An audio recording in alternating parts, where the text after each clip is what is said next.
Salve, salve diretoria, um grande abraço para todos vocês. Nessa data do dia 18 de agosto de 2025, estamos no ar mais um vídeo aqui no canal Giro Vascaíno.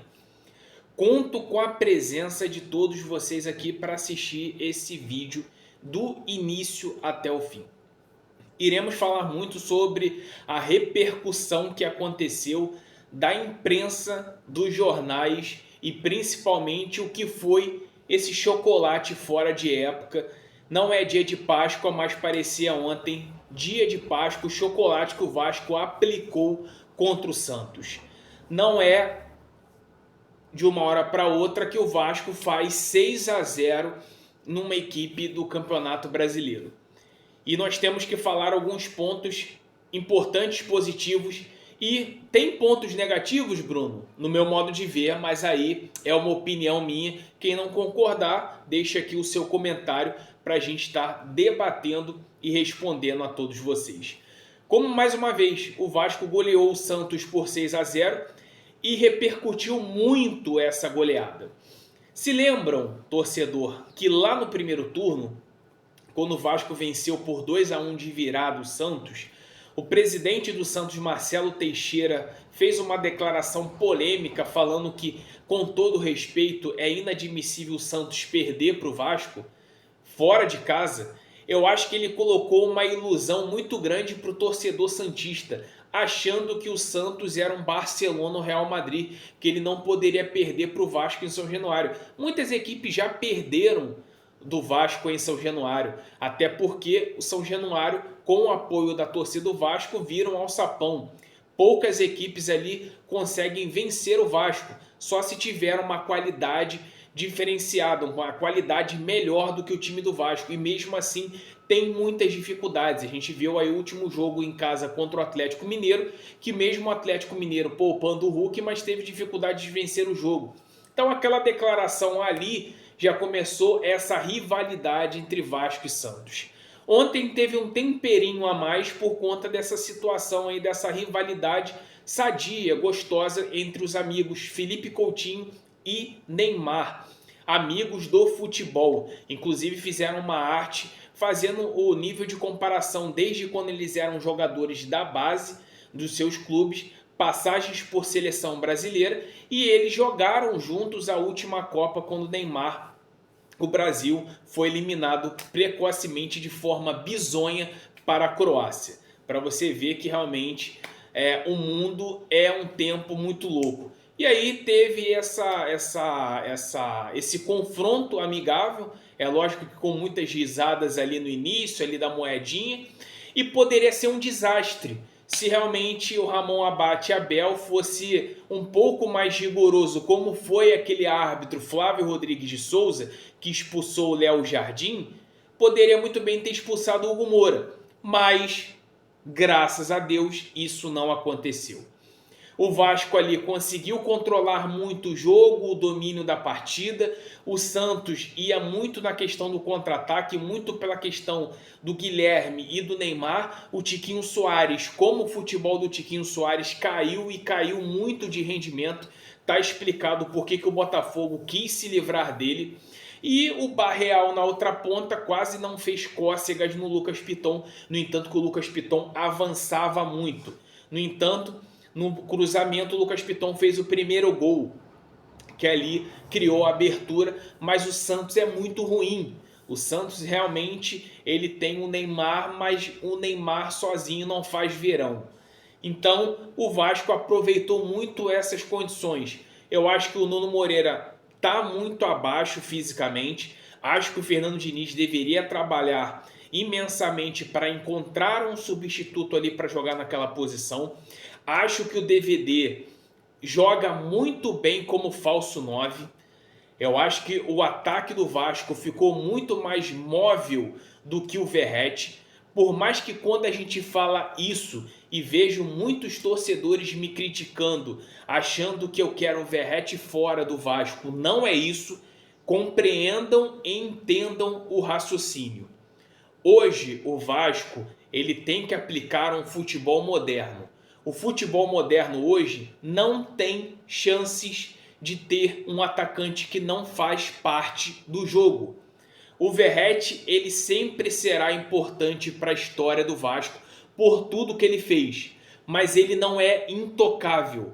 Ficou claro que a nossa linha de pensamento, de conhecimento de futebol, quando a gente verbalizava que era imprescindível criar outras oportunidades, criar outros vínculos, que não pudesse ter o Verratti no time, e sim uma outra possibilidade. Ficou nítido aí no jogo de ontem. Um ataque muito móvel, um ataque que ninguém sabia, a defesa do Santos estava perdida em saber. Ora, algumas às vezes era o DVD que estava como centroavante, ora era o Nuno Moreira, ora é o Felipe Coutinho. Algumas oportunidades o Ryan jogava ali, então não tinha marcação fixa. E quando o Vasco joga nesse quarteto, um quarteto móvel, fica muito difícil para o adversário conseguir marcar o Vasco. E ficou bem nítido o reflexo do resultado. O Vasco venceu por 6-0 e venceu por pouco, porque poderia ter sido muito bem ter sido 10. Se o Vasco tivesse um elenco melhor, tivessem peças de reposição melhores, as peças de reposição que o Diniz poderia ter colocado no segundo tempo, poderia ter aplicado no mínimo mais uns 3 gols ali. Se realmente quisessem, se tivesse esse material humano em qualidade. Então o Vasco, o Verratti mais uma vez, o Verratti sempre será importante por tudo que ele fez. Mas não podemos ficar na dependência dele. Nós temos que criar outros mecanismos, outras possibilidades para que o Vasco consiga. O Vasco conseguiu uma vitória. O Vasco precisa de 9 vitórias para escapar do rebaixamento da Série B em 2026. O Vasco ainda tem uma viagem longa a percorrer. É a mesma coisa como eu fazia antigamente. Pegava quase 60, 70 km indo para Aparecida, percorrendo de uma cidade até outra em 2 dias. O Vasco tem que fazer isso. O Vasco tem que percorrer a cada quilômetro importante, jogando de forma honesta, de forma simples, mas vencendo. Nem que seja de 0,5-0. Mas é isso que o Vasco precisa para não ser rebaixado mais uma vez. Porque um rebaixamento para a história do Vasco vai ser muito ruim e principalmente para a SAF do Vasco, que hoje o Vasco é uma empresa, imprescindível, pior ainda.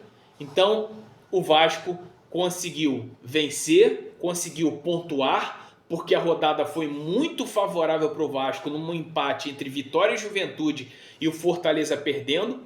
Poderia ser melhor, mas o Grêmio venceu, mas enfim, o Vasco pegou uma equipe ali que vai brigar também com o Vasco ali do descenso, que é o Santos, e ganhou tanto no Rio como ganhou em São Paulo. É a mesma coisa que o Vasco tem que fazer agora na quarta-feira contra o Juventude, no final de semana depois contra o Sport e contra o Fortaleza fora de casa e assim sucessivamente. Para o Vasco logo bater esses 9 vitórias e conseguir pelo menos beliscar mais uma vez uma Sul-Americana. A repercussão da goleada. Kleber Xavier, o técnico interino para mim, o técnico que o Santos achou que ele iria resolver os problemas do Santos, mas acho que qualquer clube não é laboratório para testar. E lembrem, antes de fechar com o Carille, se especularam esse Kleber Xavier no Vasco. Graças a Deus que realmente ele não fechou com o Vasco, porque senão o Vasco talvez estaria na situação do Santos. O Sormani, mais uma vez, chupa Sormani! Ficou com cara de cu na arquibancada, pedindo demissão de treinador, de jogadores, de presidente. Isso que dá ser soberbo hoje no futebol. O futebol paga com a língua. Quando mais você fala, mais as atitudes mostram o contrário. E foi basicamente o que o Sormani, como o Capelanes fez o ano passado do Atlético Paranaense, ele está pagando pato aí, ó. O Atlético Paranaense vai ficar na Série B e ele vai ter que arrancar todos os cabelos da cabeça por conta disso. Porque criticou, menosprezou o Vasco ano passado. O Sormani, mais uma vez, parece que não aprendeu No rebaixamento do Santos, fez isso.